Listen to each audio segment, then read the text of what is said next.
This meeting is being recorded.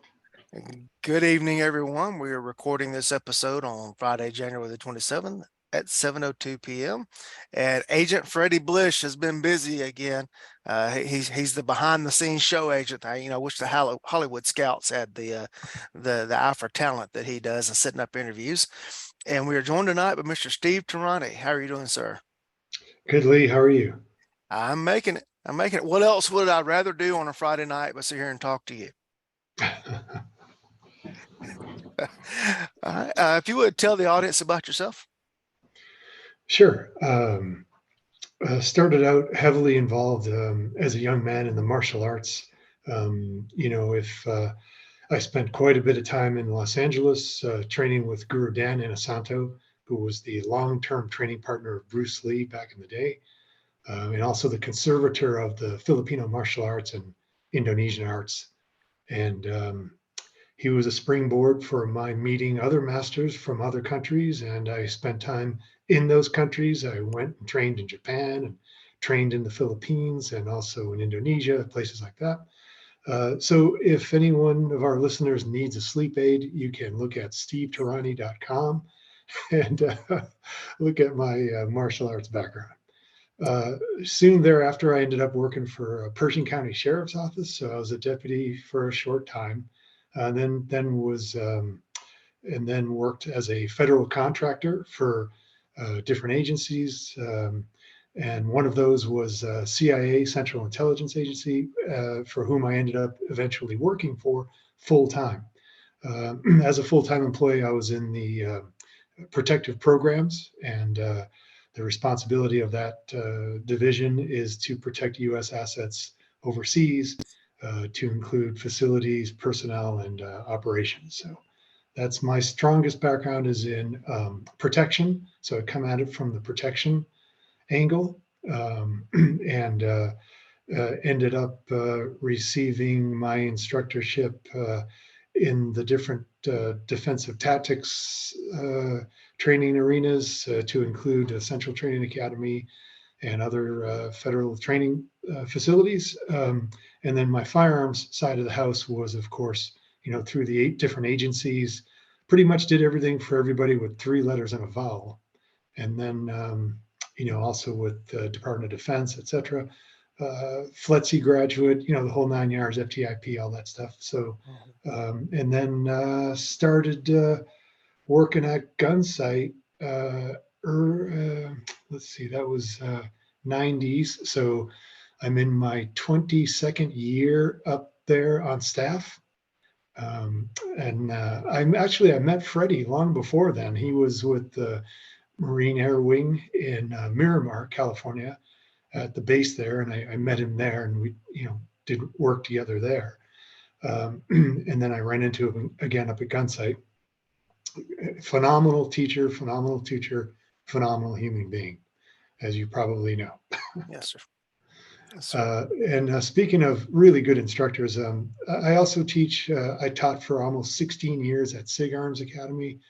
So way back then in the early days was, Bank Miller, George Harris, all the guys who founded the SIG Academy way back when it was a tiny little trailer in the woods in the middle of nowhere. Nothing what it looks like today, of course. So in other ranges across the country, Florida, train at and teach at Homestead and at Defender Outdoors in Texas, Dallas, Fort Worth, Artemis Defense. Shout out to the folks at Artemis Defense in California, Washington, all over. So I basically train at all the ranges that invite me to come teach. Most of what I do now, I still have some federal contracts for training and stuff. But I do, work with the sheriff's offices, police departments, stuff like that, and an occasional civilian class here and there that I'll teach. Yeah, you mentioned Bank Miller. Yeah. I did not train with him. We presented at the same conference one time. I was in one area teaching at the same time he was doing another, and I didn't know who he was. And I just saw this name on the other list of presenters, and it was later that I found out who he was, and I'm like, I wasn't teaching at that time. I could have gone and taken a class from him, and that's one of the regrets. You can't get to everybody. No. There's so many good teachers out there, and that's kind of the core of this of our conversation here with Mhm. training. Most of what I do now is train the trainer, but I still enjoy the teaching at the end user level. No Right, greater joy, as as an instructor than empowering another. right. Um, in general terms, what can you tell the audience about the protection side of the agency? um, so there's different divisions, and just like any protective service of any three-letter agency, you're assigned to a specific protectee or protectees, and most of what I did, um, you know, you're just given, hey, this is what you're doing. Your boss tells you what to do, that kind of thing.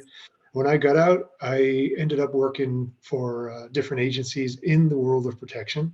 It worked both overseas and CONUS here. High profile clients that don't want their names shared. Mhm. And Also, I did security assessments for corporate corporate plazas and things like that. So, Mhm. Uh, when you do executive protection overseas, what is the legality of carrying a firearm outside of the U.S.? if you're working for Uncle Sam, it's all based on what the rules and regulations are for that agency, and also you have State Department involvement as well. So, if State Department says no guns, no guns. And even stateside, I mean, you have to be licensed, and uh, and actually, it depends on where you're doing, what you're doing, where you're going, and who wants what. You know. All right. So I take it that if you're overseas, you're not able to be armed. That's where your martial arts background comes into play. Now that I'm, no longer a federal employee, Mhm. yes, I cannot, and I'm not allowed to, and not authorized by the Department of State. So Right. yeah, and also, I got to share this with you too, Lee. My One of the classes when I was coming through the academy at the agency, there was a very high-profile retired Secret Service agent there who'd been on for many years, and he was retired and he was teaching this class, and here you have a bunch of these protective agents. They're all, I'm the little guy at 6'5", so we're all these silverback gorillas, and and we're listening to this guy, and he's the real deal. He's been there, done that, checked off all the boxes, has the t-shirt and the worn shorts. And he says and by the way, we also had to qualify on different weapon systems. And if you didn't qualify, you couldn't deploy. So firearms were a really big deal. And the first words out of his mouth, day one, training day one, class one, hour one, was, if you boys go to guns, you failed. And I'm thinking, whoa, what does he mean by that? Well, all the gorillas kind of looked at each other, and, knuckles forward. Some of us were flinging poo at the cage door. And he said, think about this, boys. In his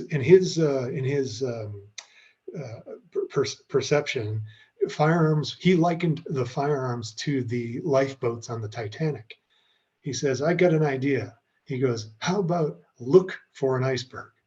And if you see an iceberg, drive around it and avoid the threat altogether. And he goes, how about, but if you failed to look for an iceberg and failed to see the iceberg and crashed into the iceberg, then do you need to know how to use the lifeboats? We all kind of nodded yes. But the whole idea was, if your first response is go to guns, think about what's going to happen to your protectee. They're going to receive the the opposite end of that two-way range. Mhm. So I really learned, a lot about, how going to guns is worst case scenario, like a spare tire in your car. And it really made sense to me as the years went on, as I, got more and more assignments and did different things. And I started to realize, well, hell, if you're reacting, you're not being proactive. And in fact, I've written a couple of books on that. One of them is Your Most Powerful Mind, Your Most Powerful Weapon, which is how to use your mind to stay safe. Your Most Powerful Weapon is available on Amazon.com. And what that originally was, when I was teaching other protective agents, it was, what are the tricks in the trade that you can do with your soft skills so that you don't need to go to hard skills? So that's kind of my niche, was the awareness-based training, which, by the way, I'm going to run a little question on you, Lee, if you don't All right, mind. go right ahead. All right, think about, even with including your law enforcement background, Hmm. think about think about when you were 4 or 5 years old, if you can think that far back. Yep. And then up to about 10 minutes ago, in all that time, what percentage of that space and time would you say you used your hard skills compared to the percentage where you didn't use your hard skills and you maybe just observed something?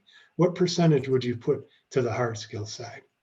Oh, hard skills other than training, like actual utilization, would be way less than 1%. And that is the national average. When I asked that question nationally, tens of thousands of folks that have gone through the training, it's all the same, between 1 and 2%, right around there. And then all the rest is soft skills. So here's another question. Do you believe that those percentages will change from here going forward? I do not. Okay, so that's my whole point, is those who understand and practice their soft skills will have less or very little need for their hard skills. Uh, you know, in law enforcement, if you're having, you might have to use the hard skills because you're trying to arrest someone and they don't want to go. And that's not something you can drive around. Taking the law enforcement out of the equation, boy, the percentage even drops much more dramatically. It well Right. below. Right. Oh yeah. Think about, the average civilian whose job it is not to arrest people, and you have to exclude specialty operators and things like that. But Hmm. the Yeah, the average earth walker, right. with it's under 2%. So in my book, I discuss the details of what that is, how you can develop your mindset, which in that case, it's not just a word; it's mental toughness, resilience, that kind of thing, perseverance, all that.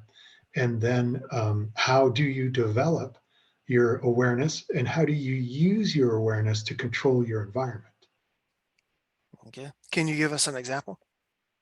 Sure. Yeah. So here's one, and I'll use you again if you don't mind. Sure. Have you ever looked at your watch to see what time it is and looked at it again? Oh yeah. And why did you do that? Because I looked without seeing. Very good. Excellent usage of terminology. There is Henry David Thoreau. It's not what you look at that matters, it's what you see. So, what that means is, and you said it, and that's the word, is your mind has to be engaged with the process. If your mind is not interacting with your environment, then you're just looking and not seeing anything. Right.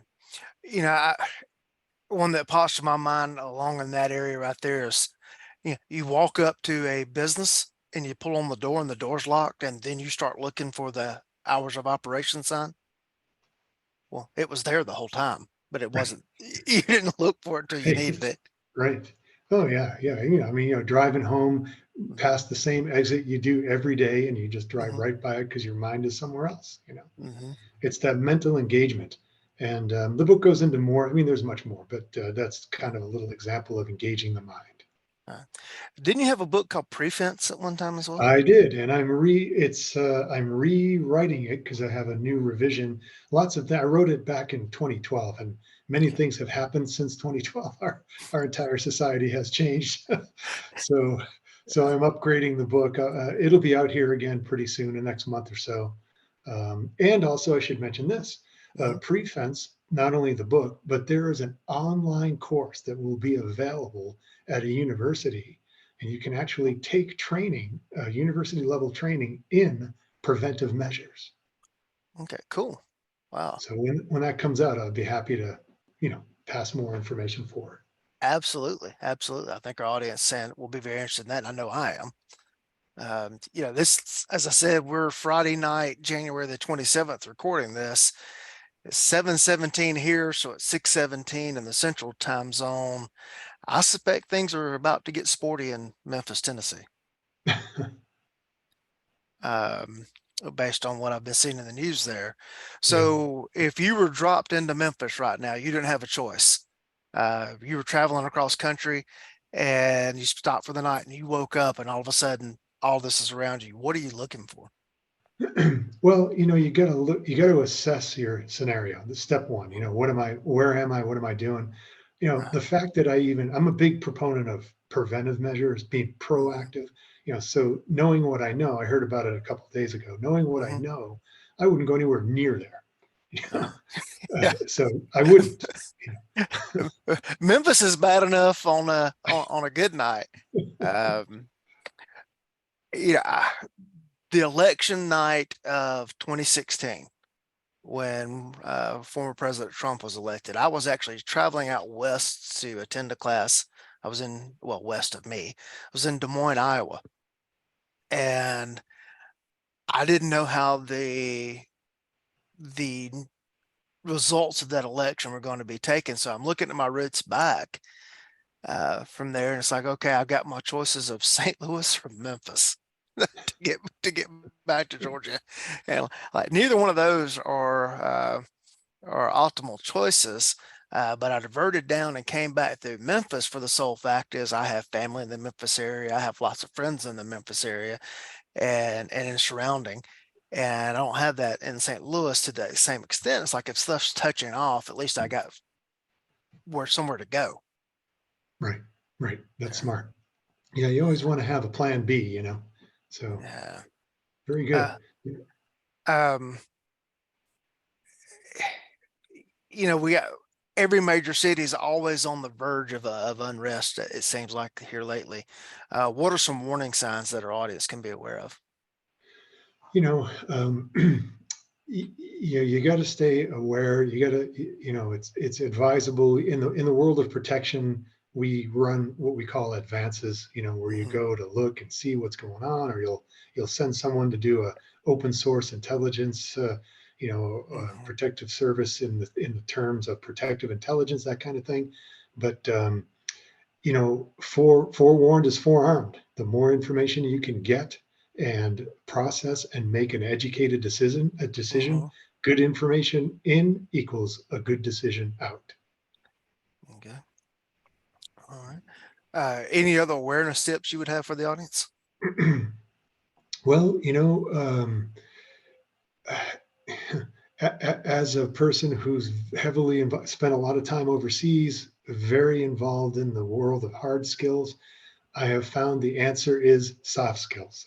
So, so if you can get if you can get some training, and as you get older, I mean, we're not the 21-year-old Terminators like we used to be back in the day, where you could bounce off granite rock. As we get older, you want to rely less on your hard skills anyway. You know. I was traveling with Steve Havey, who in the Gurm world is the Magnificent Steve, this past weekend. And uh, we were several states away from where we live. And there was a restaurant kind of down the street from the hotel. And I had stayed in this area one time previously training. And he said, well, hey, what about that restaurant down there? And I was like, well, I thought about eating there last time. I pulled up at mealtime and there was no one in the parking lot but one vehicle, and it was really sketchy and people milling about it. So I left. Hmm. And he kind of laughed and talked about some other acquaintances of ours that were in Las Vegas for the SHOT Show last week, and we're talking about some place they went to eat. And they're all talking about how bad it was. He says, here we are all talking about this stuff. Some of them go to where the danger is, and some of us see it and leave. Right. Right. Right. This is where to be. Um, I sometimes have a hard time finding that balance of, I can walk around wherever I want to. This is America and it's free, Sure. but there's also, you know what, that just doesn't look right over there. I don't need to go. Right. The secret, the bottom line is don't put yourself in a situation that Mhm. puts yourself in a situation. Right. You And know? the one thing that sets off my alarm bells is people milling around in a parking lot without a purpose. Right. Right. Um, if I see people, they're getting out of their car and they're walking to the door, or they're coming out of the store and walking, and it looks like a direct line for a car, they don't particularly set off my alarm bells. But if Right. I see somebody, they're standing around and there's nothing, like they're doing nothing, you might be what they decide to do. Right. So there's two types of indicators. This is in my book. I'll share this piece again. Sure. Two indicators. One is an event indicator, and the other is a threat indicator. An event indicator is, if somebody takes their foot off the brake and moves it towards the gas pedal, what does that indicate? It indicates the car is going to go faster. Someone Mhm. reaches for a doorknob, that indicates the door is going to open or close. But if you see something that gets your attention, piques your interest, gets your concern up, that is a threat indicator. Threat indicators need your attention. And the majority of problems that happen is when you either fail to observe or ignore a threat indicator. All right. Good. Um, your martial arts background, could you go into that in a little more detail? Sure. Yeah. No, I was super interested. I did traditional martial arts, Japanese Aikido and stuff like that. Ground fight. I loved Brazilian Jiu Jitsu. It was great until I blew out my shoulder. uh, and then I did, Muay Thai, Filipino martial arts. I was drawn to the Indonesian arts and Silat and things like that. And I focused predominantly on edged weapons, impact weapons, the exotic weapons of flexible weapons, things like that. So I spent a lot of time in that.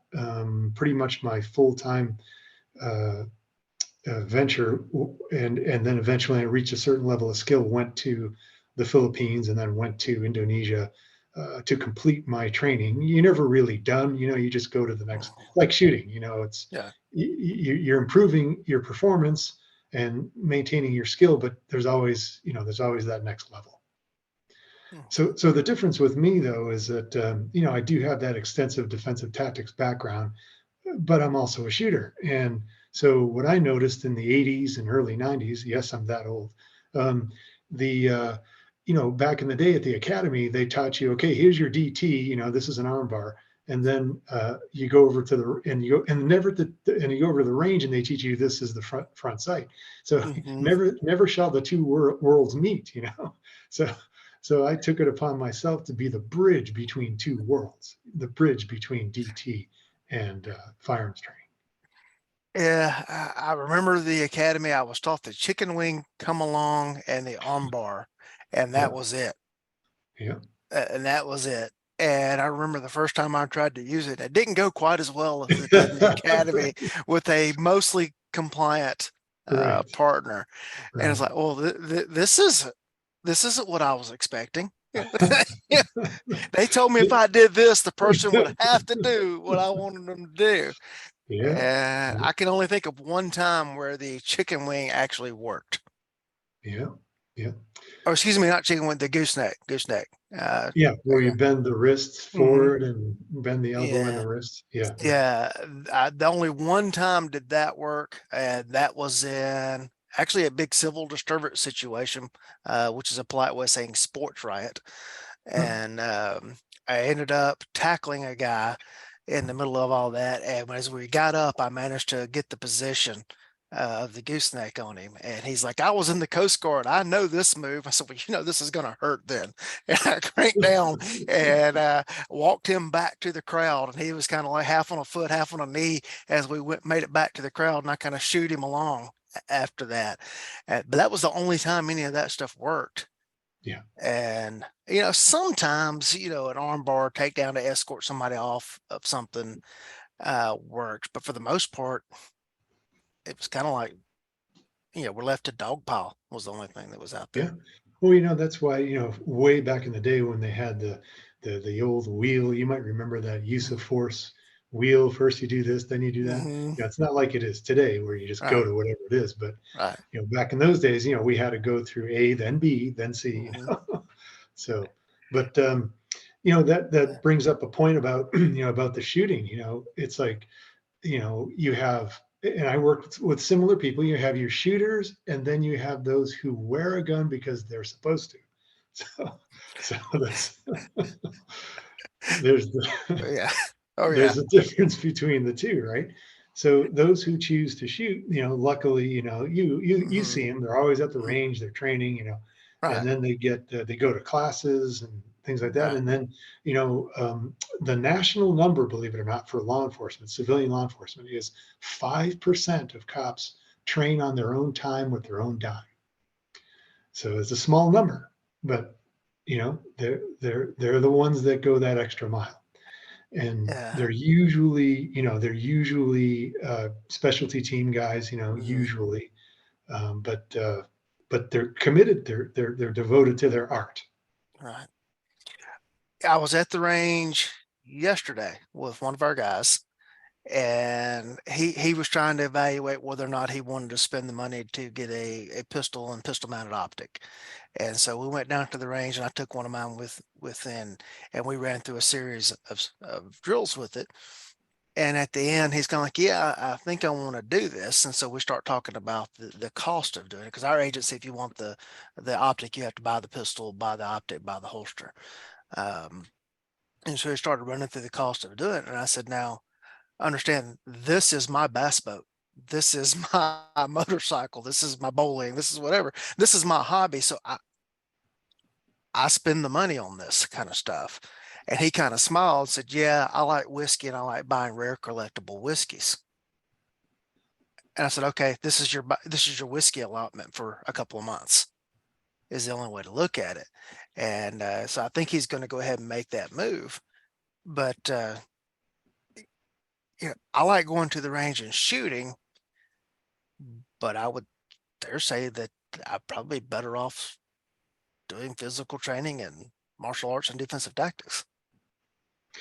Yeah, it's all in my humble opinion, it's what do you do? Which one you're going to most likely use?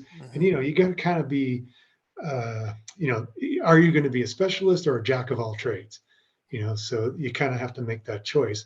But I believe in proficiency in every aspect. If most of the time I'm going to be using come-alongs as opposed to, I'm just making this up, Mm-hmm. high op tempo, potential firearms response. You never know, of course, but Mm-hmm. look at what the last year. How many OIS in one year versus 10 years, whatever. So you can Mm-hmm. work on those kind of percentages, but I believe you have to have both. In my humble opinion, you should be adept. If your job requires you to handle someone physically, you need that physical skill.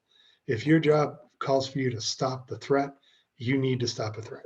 And I believe you should have the requisite skills to meet the demand of that employment. And I'm also a believer of, let's say your qualification, I'm going to make this up, it's 100 points, and passing is 65. Well, if you're a 66 shooter, you know, let's say there's room for improvement, right? Right. And you know how it is. I mean, and when I ran the range and I did, stuff Mm-hmm. for where I worked, when I would get on the loudspeaker and say, gentlemen, this is your official qualification, you could hear all the butt cheeks slam together so hard that you couldn't drive a needle through that with a sledgehammer. So Yeah. it's like, okay, pucker factor 17, because, a lot of these guys, that's your job. If you fail the qual, you're off the team. Right. So, but hey, don't think about training, I mean, why would you Mm-hmm. do that? Yeah. So, instead of coming into it scared, how about have the confidence? Hey, I've been there, I'm Mm-hmm. familiar, I could pass this thing with one hand. Yeah. Uh, to that effect, one year I experimented with having the guys at the range running a class and ran them through a course of fire and didn't tell them it was their qual until after the fact. Nice. And it was amazing the difference in the confidence level of the shooters. We're just shooting. Right. You know, he's teaching us stuff. We're practicing. And then all of a sudden, all right, your qual score was a whatever yours. And what? That was my qual score? And they didn't get the perker factor, so to speak. And Right, right. Yeah, the monkey's off the shoulder, you know? and it's kind of hard to pull that rabbit out of the hat more than once on a regular basis. Right. But I'm told of a certain 3-letter agency that has not yours, that has a qualification, excuse me, a firearms instructor course, and every day one of the drills or tests that they shoot at randomly is the go or no go test for that day. And the candidates don't know which one of them it is. But every day there's some scored course, and that determines whether they come back for the next day to complete the program. Yeah. And that's an interesting take on it. Oh yeah, yeah. No, there's some agencies that if you're not deployed and you're at your stateside, you are every Friday at 1600, you Mm-hmm. qualify. And if you fail, you don't show up Monday morning. So that's some serious level of skill though, because those guys, they're constantly training if they're not out. So I want to go back to this, if it's okay to go back to Sure. this bridge between DT and Sure. shooting. So when I was getting out and I was doing private protection work, and I thought, hey, I've been shooting at the time. I've been shooting for something like 20 something years. I thought, okay, I'm pretty good. I'm a 99 shooter and all this stuff. But when I got out and I was exposed to the world of competition, I thought, wow, what a difference between, because any agency you work for, whether it's federal, state, or municipal, you have you're trained to your qualification. There is no training available above that. If you want to get better than the highest scale of your qual ceiling, you have to go outside the box. And so my first foray outside the box was a jaw dropper. When I could see what these guys were capable of, I thought, OMG, I obviously need some training. So, to this very day, that was about, let's see, 2008. I don't know how long that's been, 13 years, whatever it is. I have taken as many classes as I can with, grandmasters and masters, and have worked on my performance shooting, on-demand performance, to become a better shooter. And you can apply that performance, whether you want to apply it defensively or whether you want to apply it, in competition. Either way, in my opinion, shooting, you either have a high level of skill or you don't. In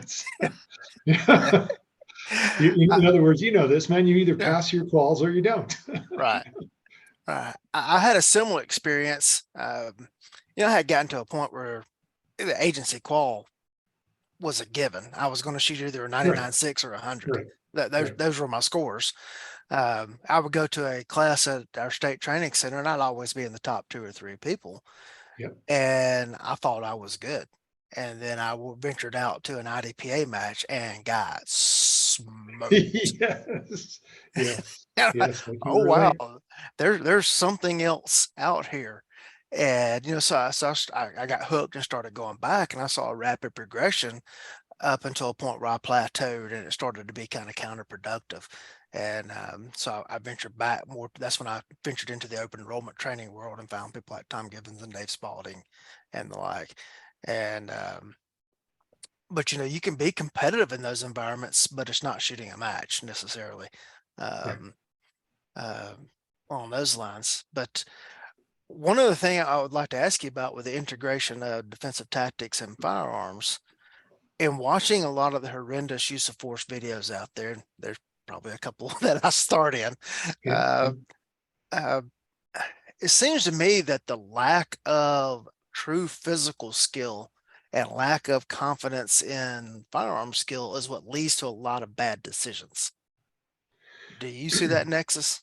Well, it's in my humble opinion, you will default to your comfort zone, what you feel comfortable with. And Yeah. if you're, I'm just making this up, if you're a Sure. 66 shooter and Mhm. and 65 is passing, that's you shooting on a good day at 66. Now add Yeah. all the complexities and the layers of Mhm. you've got multiple factors to include. You're fighting for your life, Mhm. and you're in a really nasty situation. Your adrenaline's pumping, your heart rate's accelerated. Yeah. You have these different layers of complexity added upon whatever your default is, and your performance is going to be X% lower because of those Right. external factors. Yeah. I would say I feel more comfortable on the gun side of things, but that's also the least likely of the scenarios. And then you've got you have to worry, of course, about, is this an appropriate use of force? Yeah. Could I have handled it another way? Hmm. Is it a tactical response? Is it a shooting response? Right. Should I do A or should I do B? But hopefully you're thinking ahead as you're observing the scenario unfold, making those decisions based on that information of your Right. mind engaging with your environment. Right. Yeah. Now, Just go ahead. the thing about the hands, and there is a class that I teach, and in fact I teach it with Rob Latham. There is Rob's, Mhm. if not the most decorated shooter out there. He is we haven't really checked for a belly button, so we're not sure, but he's he's he's unbelievable, the things this guy can do with a gun. Anyway, so he is doing the performance piece, and I am Right. doing the bridge piece, the DT, the Hmm. firearms piece.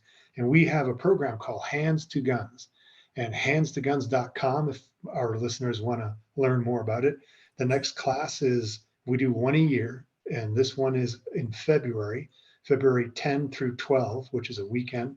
It's in Hmm. Mesa, Arizona, and it is hand to gun. So handtogun.com. All And right. what that class does is it focuses on the bridge between, conversational ranges. You're at bad Hmm. breath range, which is, someone pulls a knife on you at that close range. You absolutely do not have time to go to guns. So Right. you need to control your personal space. I call it battle space. Hmm. Control your battle space into a situation where you can get to, maybe it's just another 2 feet, but whatever it is, you have to Right. control that space with either your hands or your gun. You can't just stand there and get whacked. Yeah. It's Force Science Institute did a study on drivers pulling firearms on an approaching officer on a traffic stop. And the natural inclination for the officer is to tend to try to create distance and draw their own firearm. Well, the problem with that is that you're taking fire the entire time you're doing that. Right. And the correct answer based on that specific scenario coming out of that study was to attack the firearm in the guy's hand and try to control it and divert the muzzle. Yep. And until you have learned that and conditioned that as your response, that's not what you're going to do. Yeah. No, well, it depends on the range. If you're within Hmm. contact range and you can get your hands on, I agree. If you Hmm. are kind of in between and not quite at contact range, then Right. change angle. So that Right. makes him react to you. Hmm. So it depends on your distance and what you're doing. I go Right. way into that in the class Right. more in detail, Right. but being able to Right. manage the scenario, the Hmm. firearm may not be your primary response Right. based on distance. Right. And of course, this scenario was set up where you really only had two options. Was one, either attack the gun or two, retreat. Because, painting the picture for the audience, if you step to your left, you're stepping out in oncoming traffic. And Right. if you step to your right, you can't because the car is blocking your path. Right. And so that environment, you really only had those two options. And that's different if you're on your feet out in a parking lot somewhere. Yep. Yep. And also, talking about the average person who doesn't need to do a traffic stop, Right. so, Yeah. Yeah. it's Yeah. always, you want to keep a controlled range Hmm. where you can change your position relative to the threat and allow yourself exits if you can, but always be thinking of either changing distance or changing position. Right. All right. So, Go ahead. no, I was going to go back to the evolution because Absolutely. we were Absolutely. Go kind of ahead. talking about that earlier. And Mhm. so, one of the things, I liked, I enjoy doing is training with, I mean, of course, I always am a student. Mhm. The eternal student. And in my humble opinion, teaching is part of learning. And, I think this bridge between the DT and the firearms was one thing, but I also was learning about, especially a lot of what I do now is I convert. I write for a bunch of different magazines on different topics for firearms training, Mhm. but I also have contracts to convert departments from, irons to red dot or Right. whatever there's going on there. So I work a Mhm. lot of the, kind of conversion stuff in that sense. And then how to teach teachers how to teach. So you can have a phenomenal operator, somebody who's been there, done that, checked off all the boxes, the best, a tier one government operator, but he couldn't teach his way out of a paper bag. And then you have great teachers that, didn't carry a gun for food. So finding that perfect balance of someone, hey, when I was carrying this and doing that, and and can teach, that's the rare combination. So a lot of times I'll get to work with really good guys and work on their teaching skills. So not so much a basic instructor course, but how to, once you're how to run a line, how you develop plans, all that stuff. Mhm. Uh-huh. What tips can you give us on those lines? So when it comes to the shooting, people who, I want to be a better shooter. Okay, me too. I want to be a better shooter too. So, being a diagnostician, being able to diagnose what you're looking at, some of those tricks of the trade, like some of the grandmasters can look at you and say, and really, I like their teaching method. They never tell you what to do; they tell you what to stop doing. So I don't know if you're familiar. Michelangelo would look at a block of granite, and he would take away with his chisel and his hammer. He would chop away the things that don't need to be there to leave the sculpture. And the same thing I believe with improving your shooting, learning how to shoot well, is Mhm. remove those things that are less effective, that don't serve you, that are in fact costing you time. So it's an interesting methodology for an instructor. Okay. Can you give a concrete example or Sure, yeah. So you have someone that every time they come out of their holster, you notice. Now they don't notice it because they're in right? there looking out. Yeah. So they come out of their holster and they move their chin forward and they tilt their head down and they look through their eyebrows. They don't know they do that, but it's costing them damn near a quarter of a second to because it's not an efficient usage of time. Mhm. So, and then when you tell them, look, here's what you're doing. You're putting your chin forward, you're bending your forehead, you're looking through your eyebrows. Stop doing. Well, no, I'm not doing that. Oh, really? So then you got a cell phone. So I grab the cell phone and I film them, and then I show them, and then they're like, "Oh, that can't be me." I'm like, well, who the hell else? Yeah. So, so, Uh, I but I am guilty as charged on that one. when you show them, when you show the Mhm. shooter what they're doing and they see Right. it immediately, it's a great teaching tool. It's like, okay, now I Right. see what you're doing. All right. Well, that kind of gives us a great segue into the evolution of firearms training over the years. I went to the academy in January of '99, and we were taught at that time a very aggressive, locked out stance that the competition shooters, call the tactical turtle. And that's how I was taught to shoot. And once I've made it into the competition realm, I learned, okay, this is kind of handicapping me here. What things have you seen come through over the years that seemed like they were good ideas when we were doing them, but later we kind of saw this isn't the best way to do it? Yeah. Yeah, no, I've heard this term thrown around and I like it. Institutionalized inbreeding, where we do that because that's the Mhm. way we've always done it. Yeah. So it's like, okay, I guess that's a good enough excuse, but not if you want to, you want to increase your skills. Mhm. So, different agencies had in those days different stances. You had everything, the wide gamut from, Mhm. this foot forward, that foot forward, feet Right. parallel, shift your weight this way, that way, bend your arm like this, lock your arm out, all those different um, uh, requirements you had for your agency's stance, so to speak.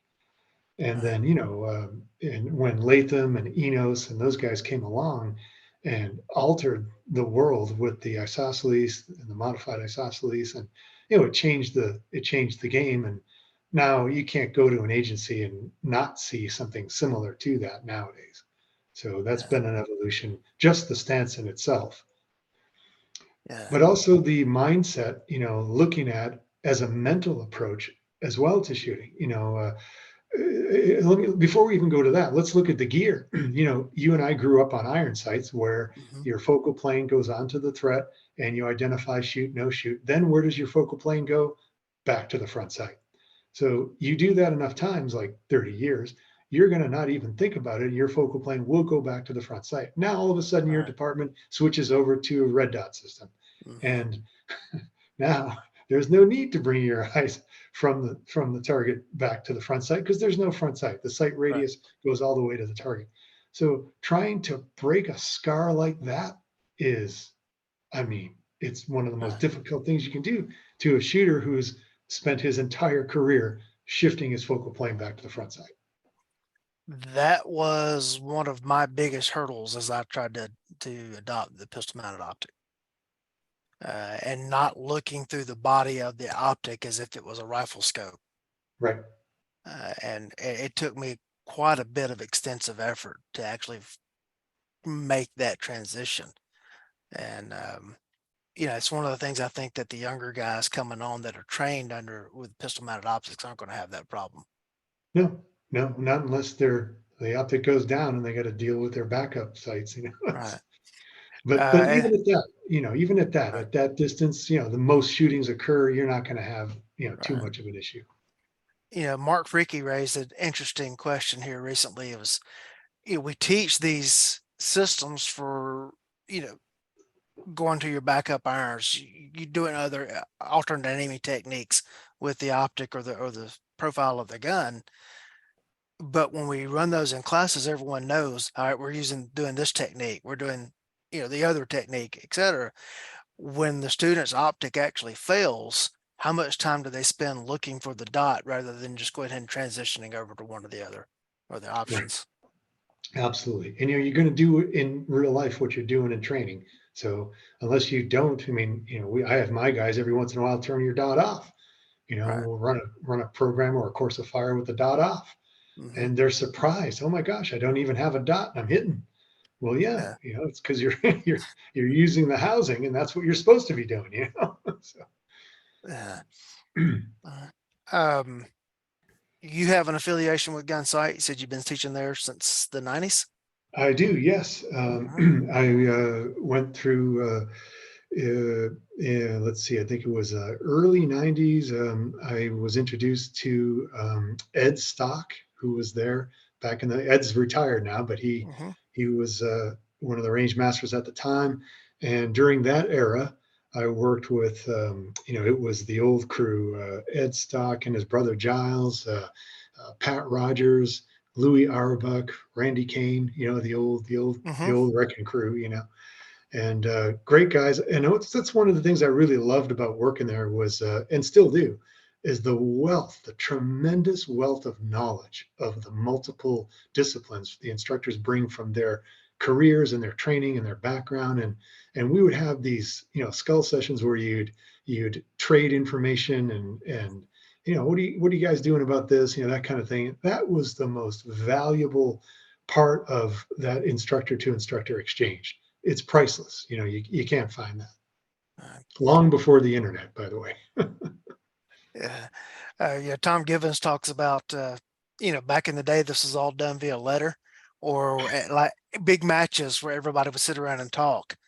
Yeah. Now we get on a Zoom phone call Yeah. and do it. What stories can you share about some of those old guys? Or let's just Uh, say more experienced guys. We don't want to call them old.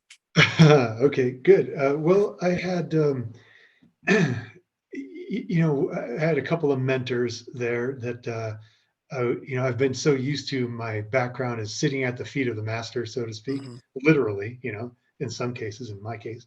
And one of my mentors was an elderly instructor, even at that time, Bill Mon. And Bill was a unbelievable background. He Hmm. World War II era Marine. He signed up with the Corps when he was 15 or 16 years old just to get into the war. He was PCSed in the Pacific Theater, and so at war with the Japanese, where he ended up, you know, multiple decorations in World War II. Ended up staying in Japan. Get this, through 1945, and a couple of years later, in a judoka, he was a judo guy training in Japan in Oh, the 40s in judo with one of the top judo players in the wow. country. And he walked away. Bill is an unbelievable. Let's see, when I met him, early 90s, I was, young man, and he was already like in his early 70s, maybe something like that. And he was throwing me around. I'm a 250 pound, 6'5" gorilla. He was tossing me around like a rag doll. I thought, okay, I want to learn more from this guy. So, so, and he was, Yeah. of course, he's a BAR guy, a Browning automatic Hmm. rifle. So he was Right. this guy. He stopped a lot of threats, let's say, in World War II. Right. Then, while he's doing that whole thing, he gets called to the Korean War. He's still a Marine, goes to Korea in 1950, and ends up in the Shozan Reservoir. He's one of the frozen Shozan, Yeah. and he is, during the war, that was, the holidays, November, December, and first Marine Division, X Corps, Hmm. all that. And he was, I mean, he survived. He lived through it. As you know, it was one of the most brutal Right. battles, if not one, if not the. Hmm. And he got blown up and shot at and all this stuff. And one time I asked him, I go, Bill, what is that scar? Because he had the oddest looking scars, like these straight lines on his forehead. I'm like, what are Yeah. those? He goes, oh, that's when I got ran over by a tank. I'm like, what? What? What? You what? Say that Yeah. again. So Yeah. he says, he got, I don't remember the whole thing. He explained it, Yeah. he got, repercussion. He got knocked on his back in the mud. Yeah. And the way the mud was soft enough that the track only caught a part of his head and all this. I'm like, oh my gosh. So, so and then, he's telling me stories about how it was so cold that, they didn't have the right gear. And he was Hmm. teaching his guys to put the newspaper inside their boots to Right. add another layer of warmth. And some of the stories, oh my gosh, Yeah. he survived. And then he went from there to Vietnam. He was a quote Wow. unquote advisor under the Kennedy administration. And, Hmm. we all know what that's all about. Right. So fought in 3 wars, came home, competed of course, he's a hell of a shooter, and competed in the police Olympics in both in shooting and also in judo. And of course, he dominated, and Right. amazing guy, and his wealth of knowledge. Just, I mean, those are the kind of guys I liked to learn from. They've all Hmm. been there, done that. 3 war veteran with tremendous physical skills. Just a stellar individual. Hmm. You mentioned his age going in. We would be remiss if we did not point out that this week was the anniversary of Audie Murphy and the action in which he was awarded the Medal of Honor. Oh yeah, yeah. That's what his sister provided an affidavit falsifying his birth date, so that he could get in. And he was rejected by the Marines, and actually was rejected by the Army the first time he attempted to enlist, and uh, later is accepted. And of course, if there's a movie out there that he starred in based on his autobiography, called "To Yeah. Hell and Back" for the audience, if you're not familiar with that. And it's just that generation. Here he was 18 years old when he first goes into battle. And by the time he's 19, he's already a first lieutenant. Yeah, from private to first lieutenant, through all that. And then uh, the action in which he was awarded the Medal of Honor. He stood on top of that burning tank destroyer for an hour, directing fire with the radio and shooting with his M1 and the tank's machine gun until he ran out of ammo.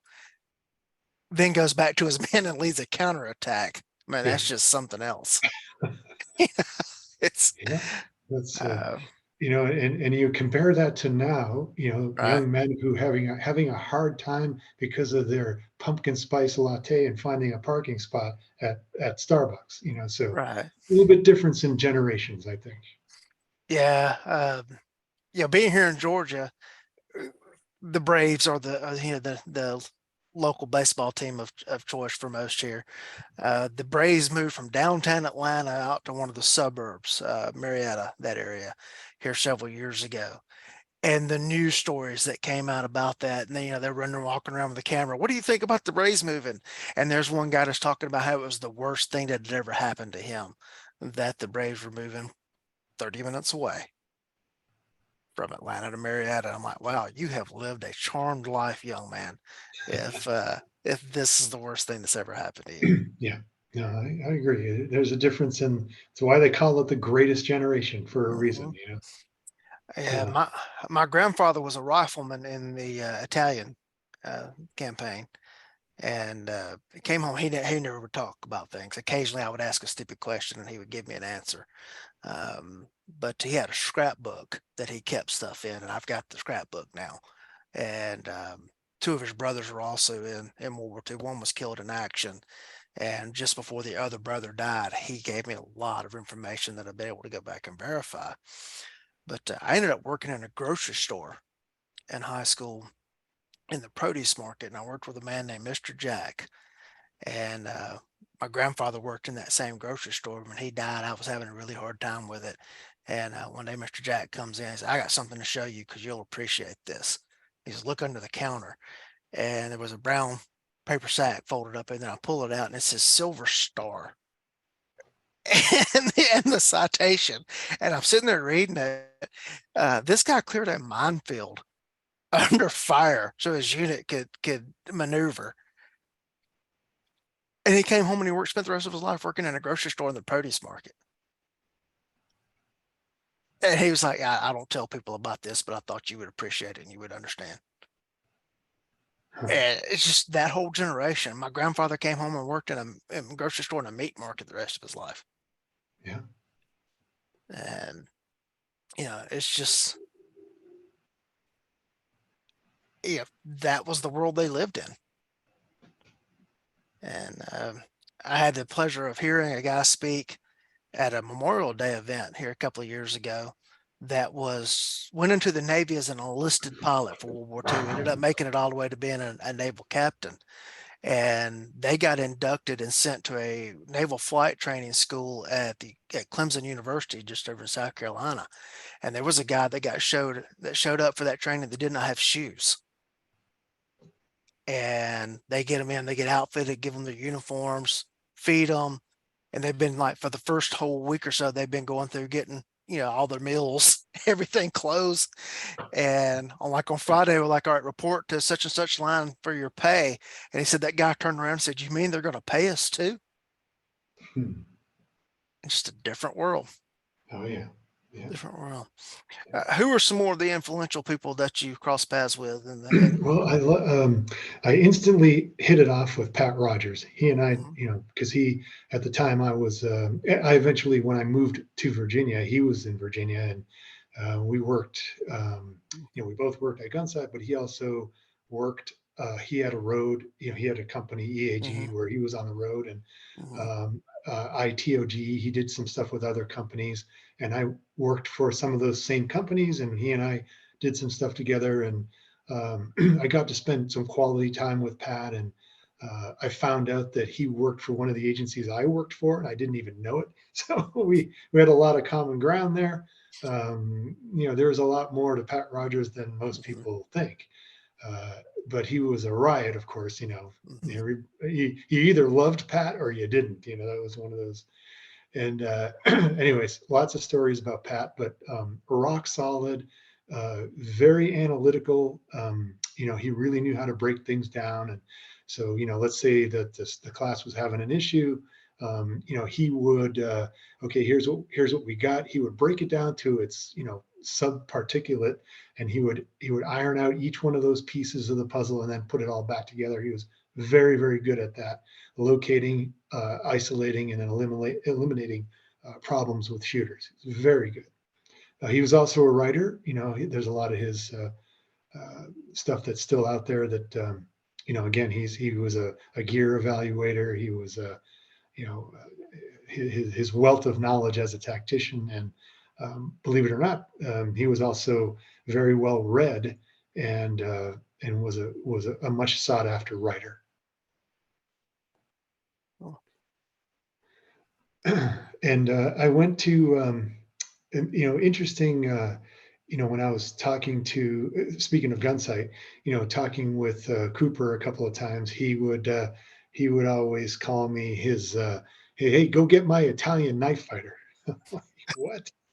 What the heck is he talking about? So that was his, he didn't even know my name at the time, but eventually, he invited me up to the house, and he didn't know anything about my background, and so I said, yes, sir. So I go back to the house, and in his living room, if you look from, there's this archway from his living room to his study, and above the archway is the sword of Pizarro, or a replica of it. And I said, oh, that's Pizarro's sword. And he just looked at me like, how the heck do you know that? I go, well, Francisco Pizarro, and I go through the whole, 14th, 15th century conquistador, the Incan Empire, the city of Lima in Peru, blah, blah, blah. I gave him the whole history. And he was, from that point on, we just talked about, the history of edged weapons, and he was a historian. So he really knew his, and few people know he had a heck of an edged weapons, global edged weapons collection.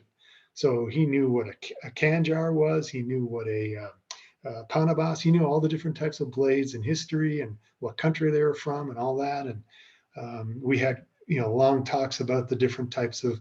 He was into blade geometry and the ancient the Elizabethan era duelists like Giacomo de Grassi, Vincenzo Saviolo, Achille Marozzo. He knows all those guys, and he studied them.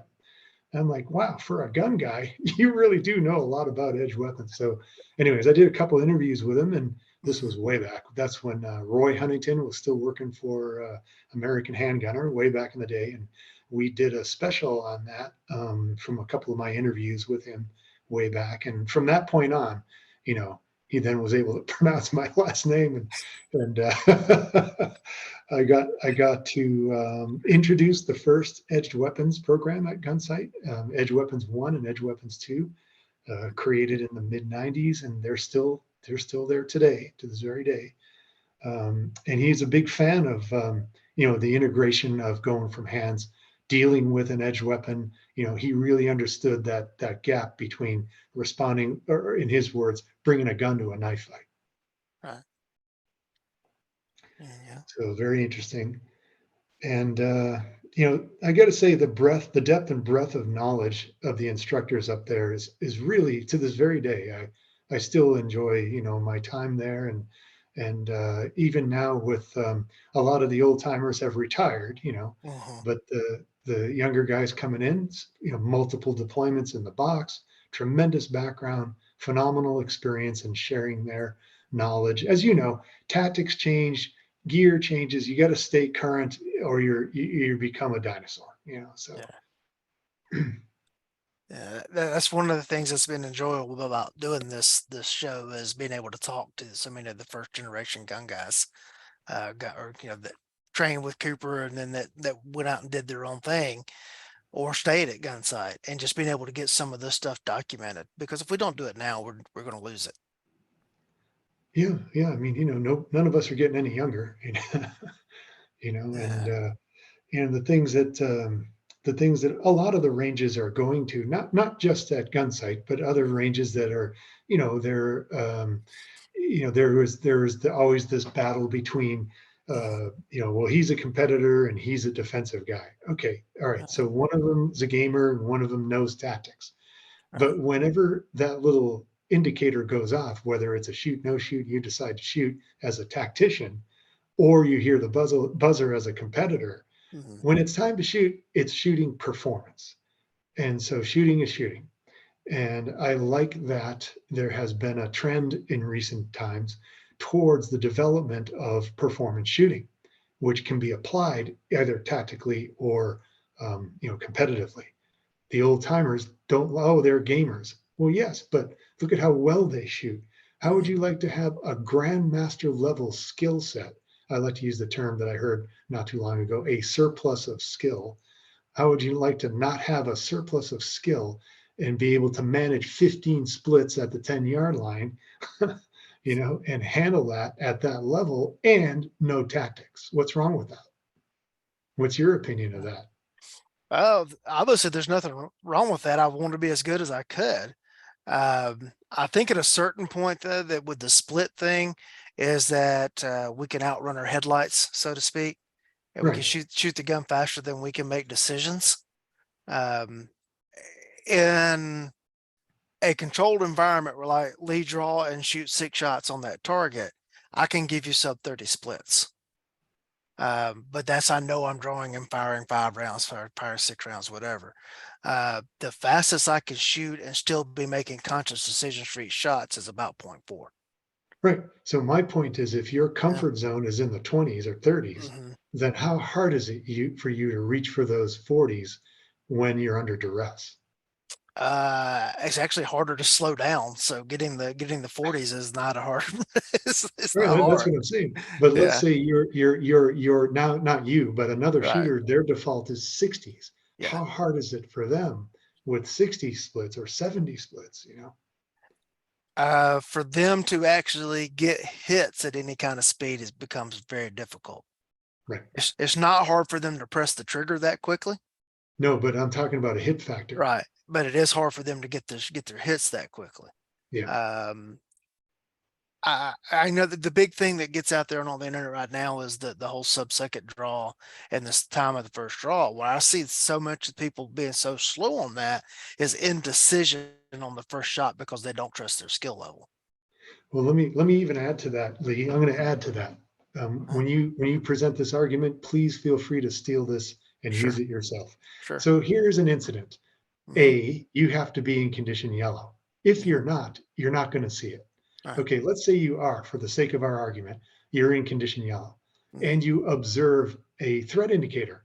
Oh my Hmm. gosh, that guy's got a gun in a shopping mall. Hmm. Well, let me ask you, does that or does that not take time? Yes, it takes time. Okay, good. Now you're processing that. Your brain's going, uh-oh, guy's got a gun. And let's say you're with your family. Now Hmm. you have to make another decision. You have the capability, you have a firearm, you have the skill, but you also have a door behind a brick exterior wall. And you Hmm. have to make another decision. Do I shoot and stand my ground with my family? Or do I depart this area, leave this harmful area with my family right outside this door here at an exterior wall? Does that decision take time? Yes, it does. And then your decision ends up being, no, I can't do that. I have to go to guns. You decide, and then you have to clear your garment and all this other the Hmm. mechanical skills it requires. So before you even get the first round off, roughly how many seconds is that prior to even reaching for your gun? If you're doing it all incrementally, you've had 2 or 3 seconds go by at that point. Right? So are you ahead or behind the power curve? You're behind. Exactly. So And that's my look, whole point is, you've got to get to a point where you can, the better your observation, the better your ability to absorb what's around you, you're going to have good information coming in to make rapid decisions as quickly as possible. right, That is a factor and it's often overlooked. all right. I will say you could make some of those decisions in advance as well. For instance, if I'm in that situation and I've got my family with me, the option to go out the door is what I'm going to take. I've already made that decision. My job as family member and protector of my family is to get them to safety rather than attack danger. Right. If I'm out lone sombrero at the mall, I feel like my obligation as a deputy sheriff is I have to confront that danger. And so the different roles that I'm in are going to dictate my response to a certain degree. And yes, but those are pre-decisions, I guess, that I have made. I would also argue that you can shorten the presentation of the firearm from the holster in that situation as you're being confronted with that. You can go ahead and clear all the cover garment and get your hand on the gun and be in a holstered ready position Right. as you're making your moves Right. and not necessarily having the gun out. And just in my rough experimentation with it, the typical average is hand on the gun when the beep goes off actually takes off about 3/4 of a second on the presentation. Yeah. As does your what you call your preventive decisions. Mhm. You've made the decision ahead of time. So, Right, Cooper talked a lot about that, right, making the yeah, decision, if this happens, then that, right, So if you've right, already got that predetermined and mhm, you've made that, right, you've shaved time on the right, decision-making process as well. right. And I guess a better way of saying hand on the gun would be the 0 to 1 step on the presentation. Right. Right. On the with the traditional 4 count presentation Mhm. is I've already done everything that I would do on the 1, and that is the most time consuming portion of the presentation. And also what you said about making your decision ahead of time, that saves Mhm. time as well. Hey, if I'm Right. with my family, we're moving out the door. I mean, Mhm. you've already made the call. You don't have to waste time deciding what to do. Right. Right. Yeah, and if you spot danger coming, say, okay, I see that guy over there. He doesn't look right. If he turns and starts in my direction, I'm going to do X versus, I wonder what that guy over there's doing. You can make decisions before you're actually forced to make the decision. Mhm. Mhm. Yep, provided you have, your level of awareness. I mean, a lot of Right. people, you've seen them like I have, they're looking at Yeah. their phones, they got the Mhm. earbuds in, they literally walk into walls and poles. I've seen that, you Oh know. yeah. Yeah. People just they get so wrapped up in these cell phones, it's like they suck their attention. Uh, the whole world goes right into that screen. And if your And mind is not on your environment, you're not gonna be able to process relevant information. uh, well, what else would you like to talk to the audience about tonight that I have failed to ask you about? Well, I think we covered everything. We talked a little bit about the evolution. We talked about some of the great instructors up there at the ranch, and Mhm, and I wanted to bring up the value of the bridge between hands to guns, and how that applies to all of us. I mean, mhm, whether you're sworn or unsworn, and you were with your family, you mhm, may have to handle a situation with your hands. You mhm. may not have the opportunity to go to guns, or Right. firearms may be inappropriate at that distance, or whatever it may be. So Mhm, just key learn points, teach points that mhm. I always bring up in my classes, and food for thought for our listeners. And there's, as you know, plenty on the internet to sniff around on all that as well. Right. Um, if you would run down again where people can find you online, what classes and products you have upcoming. Sure thing. Thanks, Lee. So the website is stevetarani.com, tarani.com, and I have all my schedules, my civilian schedule, public Mhm, information is all listed on the schedule there. I also sell. I have a few books I've written, so those are for sale. One of them, Your Most Powerful Weapon, which I advise anyone who wants to kind of take a peek into the protective services world of how we do things, from the preventive measures standpoint. And mhm. also, if I could remind our listeners again, of the Hands to Gun class coming up with Rob Latham in February 10 through 12. Those who are interested. Is the information for that on stevetarani.com? It is, but you can also go directly to Right. handstogun.com, Sure. and that's Mr. Latham's site, and you can see the whole what it's all about.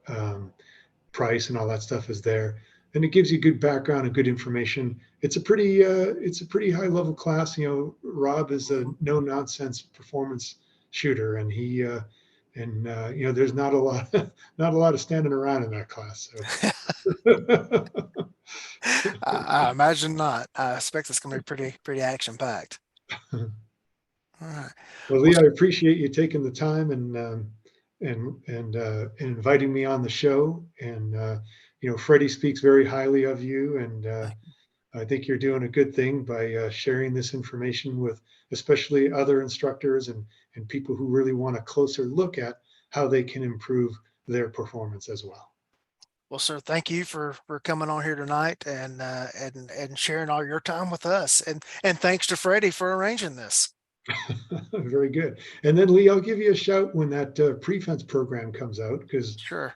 lots of folks have expressed interest on it, and it's something Mhm. you can do. You can sign up online. It's with a very respected online university, Sure. and extremely valuable information on how to develop your awareness so that you could rely on your soft skills and not need your hard skills. There you go. I really liked that analogy of looking for icebergs. I think that's going to be the title of this episode. Okay. If you boys go to guns, you failed. Yeah. Yeah. I like that analogy. Yeah, And looking for icebergs. Yeah, I like that. yeah, there you go. Well, sir, again, thank you for joining us tonight. You too, Lee. To the audience, we know that your most important asset is your time. And if you're watching this on YouTube, you subscribe to the YouTube channel. After you do that, thank you for choosing to spend some of your time with us.